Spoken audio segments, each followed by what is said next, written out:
I'm giving to my parents. Because during pandemic, just so happened that sakitin ako, he was there to take care of me. So walang choice si dad bilang OFW. The only person who could take care of me is si Jen. So meron siyang kahit ayaw niya, sige, alagaan pa ako. Lipin kayo. So yun yung nangyari. So meron akong I promise you na lang kung ano yung gusto nyo, I will do it. So tinupad naman ni Gerald yun.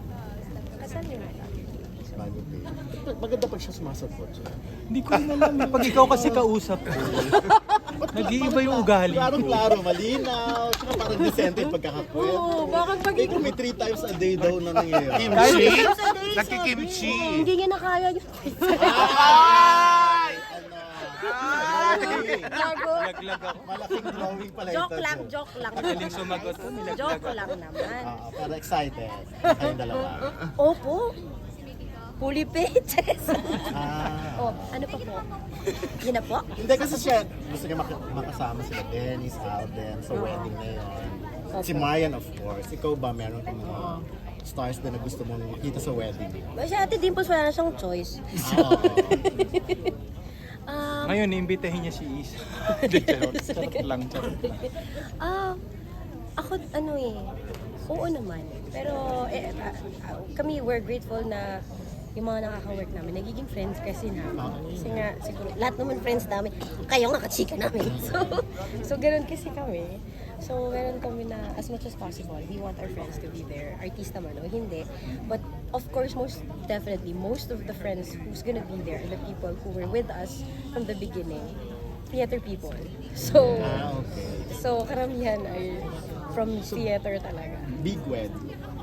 No, ano lang. Sabi niya kanina parang DT Bello, hide and call level ng kasal. Ano po, sa Coliseo, sa Roma. Yun nga, ganun ang wedding. destination wedding pala? Destination wedding. Opo, sa Roma yung ceremony, tapos sa Hawaii. Wow. Dahil. Mga pangarap. Mahal. Gusto ko yung kinikwento niya lang sa Hawaii. Tapos Sa Hawaii. Nagko-compete Sa ako. Hawaii. nag-usap na ba kayo ng plano yung dalawa? Iniisip ko pa po kung bibigyan ko siya ng save the date. Hindi yata ako invited. Okay, kumusta naman yung preparation? Preparation. Wala akong mabibigay. Wala pa. Opo. Medyo inaasikaso pa po. But, Ilang percent na sa preparation? mga 20% pa lang. Tsaka next year pa naman Next year pa eh. Tulong ni Jen. Amoy. Amoy. Wala yata ako na itutulong kay Kim. Dito ba sa Manila or out of town ang kasal? Abroad. Destination. Kasi parang, Wala po, hindi po dito. ayun nga, kasi nga DT Bello level. Joke lang, baka mag-expect kayo. Hindi. Just pwedeng Instagrammable lang ang drama. Ito kunyari. Alam Back niyo, up agad. pag nakikita ko talaga sa ex yung mga interview natin, nakakasira na. Nakakasira na. Yung mga headline na naman yan, iba.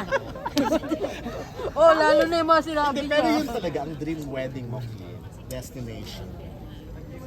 Yes. So yun talagang mga tao lang na As a super mermaid, close. as a mermaid. Beach. Yeah, I do mermaiding. So, Boracay. medyo gets nyo na po na snow Boracay wet. siya. Snow wet. Winter Mermaid pero wet. snow. Frozen. Mga nakakahiya na. So ano ngang participation niyo dito sa The Caretakers? Ano Kami po? yung totoong caretakers sa totoong buhay. Kami po yung caretakers ni Dimples Romano. Totoong buhay. Ayan, thank you. Thank you.